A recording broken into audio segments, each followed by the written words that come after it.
अगर आप भी लेना चाहते हैं देश दुनिया की तमाम जानकारी तो आज ही सब्सक्राइब करें हमारे चैनल को। साथ ही नीचे दिए बेल आइकन को जरूर दबाएं ताकि हर अपडेट आप तक पहुंच सके। हुई महंगी बहुत ही शराब के थोड़ी। नमस्कार, प्रवास साक्षी न्यूज नेटवर्क पर आप सभी का स्वागत है। शराब कितनी महंगी हो जाए, पीने वालों को इसका जरा भी फर्क नहीं पड़ता। दिल्ली की सरकार ने 70% सेस लगा दिया है, कोरोना सेस लगा दिया है शराब पे, लेकिन शराबियों को कोई फर्क ही नहीं है। आप देखिए, दिल्ली की सड़कों पर सुबह 6 बजे से लोग लाइन में लग गए हैं। दुकानें 9 बजे खुलेंगी, लेकिन 6 बजे लाइन में लग गए हैं कि मेरा नंबर पहले आ जाए, मुझे शराब पहले मिल जाए, मेरा गला पहले तर हो जाए। और लोग से जब बात की जा रही है तो लोग देखिए क्या कह रहे हैं। कोई कह रहा है कि क्या करें, मजबूरी है, 70% अगर अतिरिक्त देना पड़ेगा तो देना पड़ेगा। कोई कह रहा है कि मुझे पिछले 40 दिन से सही से नींद नहीं आ रही, इसलिए पीना जरूरी है। और इस लाइनों में लगे लोगों को देखिए, बहुत से लोग आपको ऐसे भी लगेंगे जो सरकार की फ्री राशन की लाइन में लग जाते हैं, दिखाते हैं कि हमारे पास पैसा नहीं है, लेकिन यहाँ 70% अतिरिक्त देने के लिए तैयार हैं शराब के लिए। और शराब महंगी हो गई है दिल्ली में, लेकिन उसके बावजूद हमने देखा था कि किस तरीके से सोशल डिस्टेंसिंग के नियमों का कल जब शराब की दुकानें खुली तो पालन नहीं हो रहा था। आज भी ऐसी स्थिति कई जगहों पर देखने को मिली। और कल की स्थिति हम अगर आपको दिखाएं तो देखिए, कई जगह लाठीचार्ज की नौबत आ गई थी और पुलिस को मौके पर पहुंचकर कई जगह शराब की दुकानों को बंद भी कराना पड़ा था बीच समय में ही। और हम आपको सुनवाएंगे कि किस तरीके से जो पुलिस के लोग हैं वो क्या कह रहे हैं, लोगों का क्या कहना है। लेकिन आप देखिए कि जो दिल्ली की सरकार ने 70% का सेस लगाया है, इस पर अब और सरकारें भी चल पड़ी हैं इस कदम पर, इस राह पर। आंध्र प्रदेश की सरकार ने घोषणा कर दी है कि एमआरपी पर जो मूल्य अंकित है उससे 50% अतिरिक्त दाम देना पड़ेगा आपको। तो लेकिन लोग उसके बावजूद नहीं मान रहे हैं, लोग फिर भी शराब की दुकानों में लाइन पे खड़े हैं। और पंजाब सरकार ने इस मामले में एक नया रुख अख्तियार किया है। पंजाब में जो शराब के जो भी डीलर हैं, उन्होंने सरकार से मांग की थी कि जिस तरह से सोशल डिस्टेंसिंग के नियमों की अवहेलना हो रही है, धज्जियां उड़ रही हैं नियमों की, उसको देखते हुए हमें शराब की होम डिलीवरी करने की अनुमति दी जाए। माना जा रहा है कि पंजाब सरकार इस पर गंभीरता के साथ विचार कर रही है और पंजाब में शराब की होम डिलीवरी की इजाजत मिल जाएगी। ऐसा ही देश के अन्य राज्यों में भी हो सकता है, क्योंकि शराब डीलरों की यह मांग थी कि शराब की होम डिलीवरी की इजाजत मिले। अब देखना होगा कि कहां कहां पे ये सब इजाजत मिलती है। लेकिन फिलहाल अगर बात करें खासतौर पे दिल्ली एनसीआर की, तो दिल्ली एनसीआर में अब जैसे दिल्ली में तो 70% महंगी हो गई है शराब, लेकिन अब जो पड़ोसी राज्य हैं उसके जो सीमाएं सटी हुई हैं, मान लीजिए कि अब गाजियाबाद है, नोएडा है या गुड़गांव है, वहां के प्रशासन की चिंता बढ़ गई है कि जो बॉर्डर के आसपास रहने वाले लोग हैं वो हमारी सीमा में आएंगे शराब की दुकानों में, क्योंकि वहां पर दिल्ली से सस्ती शराब है। तो ये एक मामला ऐसा है कि इससे सभी सरकारों का सिरदर्द बढ़ा है। हालांकि रेवेन्यू भी बढ़ रहा है, इसमें कोई दो राय नहीं, लेकिन सिरदर्द भी बढ़ गया है। ये आपको दिखाते हैं खासतौर पर जो शराब को लेकर जो झगड़े हुए और खासतौर पर जो पुलिस वाले क्या कह रहे हैं। एक बार जरा पहले इनको सुन लेते हैं, फिर आपको आगे और भी कुछ महत्वपूर्ण बातें बताएंगे। कोरोना महामारी के बीच सरकार को राजस्व जुटाने का एक बड़ा जरिया मिल गया है और वह है शराब की बिक्री। लॉकडाउन 3.0 का सोमवार को पहला दिन था। गृह मंत्रालय की नई गाइडलाइंस के मुताबिक शराब की दुकानें खोलने की छूट मिल गई थी और इस छूट का खासा फायदा लोगों ने उठाया। 24 मार्च से हुए लॉकडाउन के बाद जो लोग अभी तक अपने घरों से नहीं निकले थे, वो भी शराब खरीदारी की होड़ में अपने घरों से निकलने और सुबह 6-7 बजे से शराब के ठेकों के सामने लंबी लंबी कतारें लग गई। राष्ट्रीय राजधानी दिल्ली का आलम कुछ ऐसा था कि लोग एक के ऊपर एक चढ़कर शराब खरीदते हुए देखे गए। भीड़ को काबू करने के लिए पुलिस को काफी मशक्कत करनी पड़ी। इस बीच हमारे संवाददाता ने वहां मौजूद अधिकारी से बात की, तो सुनिए उन्होंने जनता से क्या अपील की। हमारे साथ अमर कॉलोनी थाने के एसएचओ मौजूद हैं, उनसे बात करेंगे। जी सर, बताइए सर, क्या परेशानी आ रही है, किस तरीके से आप लोग पर काबू कर रहे हैं? ज़्यादा आ गई। हाँ, भीड़ बहुत है यार, आप 1000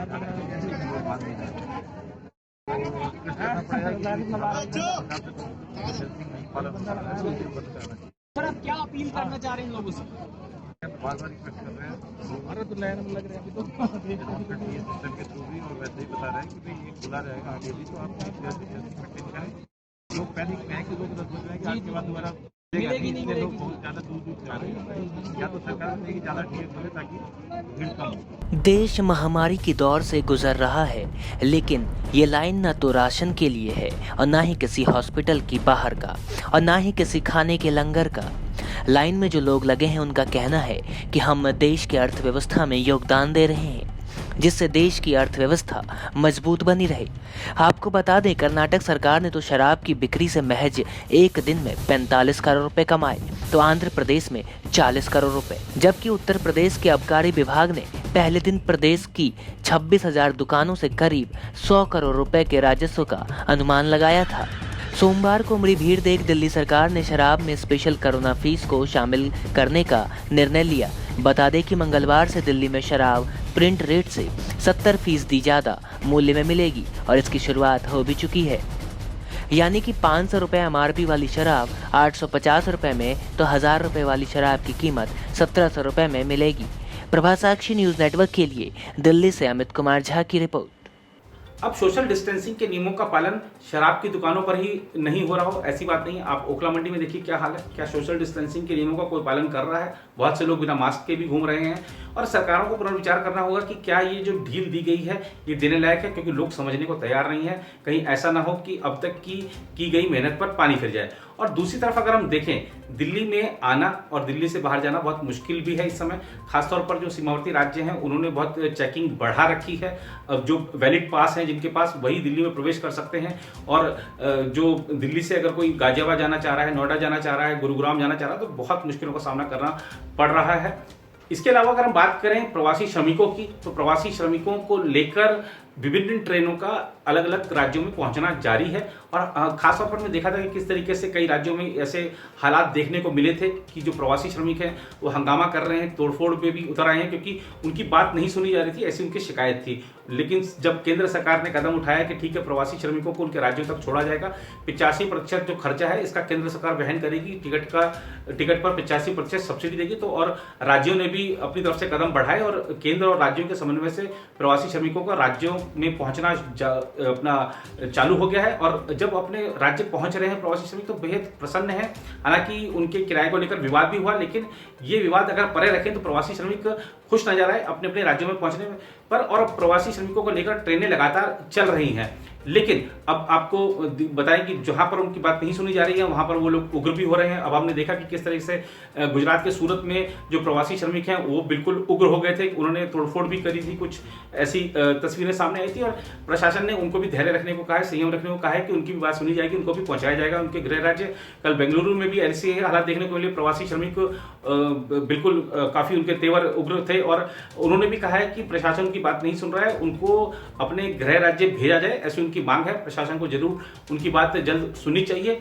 इस बीच अगर हम बात करें आंध्र प्रदेश की, अब देखिए प्रवासी श्रमिक, उनके पास घर नहीं है, उनके पास खाने को पैसे नहीं है, उनके पास अपने बीवी बच्चों की जो मुख्य जरूरतें होती हैं वो पूरी करने को पैसा नहीं है। बस वो किसी तरह से किराया जुटाए हैं।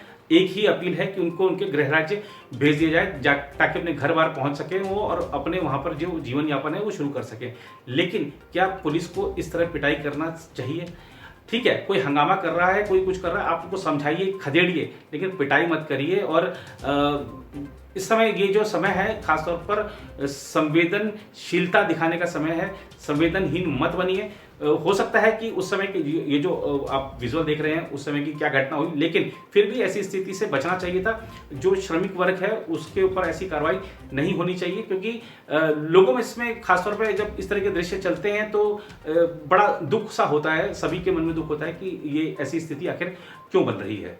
इस बीच उत्तर कश्मीर में आतंकवादियों के साथ मुठभेड़ में शहीद हुए कर्नल आशुतोष शर्मा का मंगलवार को जयपुर में पूरे सैन्य सम्मान के साथ अंतिम संस्कार कर दिया गया। कर्नल शर्मा की पत्नी पल्लवी व उनके भाई ने चिता को मुखाग्नि दी। पुरानी चुंगी शमशान घाट में इस अवसर पर शहीद के परिजनों के साथ सैन्य अधिकारी मौजूद थे। शहीद की पत्नी पल्लवी ने हौसला बनाए रखा और पूरे समय वहां मौजूद रहकर सभी रस्म क्रियाओं में भाग लिया। इससे पहले शहीद कर्नल शर्मा के पार्थिव शरीर को यहां जयपुर मिलिट्री स्टेशन के 61वें कैवलरी ग्राउंड में अंतिम दर्शन के लिए रखा गया, जहां मुख्यमंत्री अशोक गहलोत व दक्षिण पश्चिमी कमान के कमांडर आलोक कलेर, अन्य अधिकारियों व परिवार के सदस्यों ने शहीद को पुष्पांजलि अर्पित की। गहलोत व कलेर ने वहां मौजूद कर्नल शर्मा की पत्नी पल्लवी व अन्य परिवारजनों को ढाढ़स भी बंधाया। राज्य के सैनिक कल्याण मंत्री प्रताप सिंह, सांसद राज्यवर्धन सिंह राठौड़, जयपुर के जिला कलेक्टर जोगाराम व अन्य वरिष्ठ अधिकारियों ने भी पुष्पांजलि अर्पित की। कर्नल शर्मा उत्तरी कश्मीर में हंदवाड़ा क्षेत्र के गांव में आतंकवादियों के साथ मुठभेड़ में शहीद हुए 5 सुरक्षा कर्मियों में से एक थे।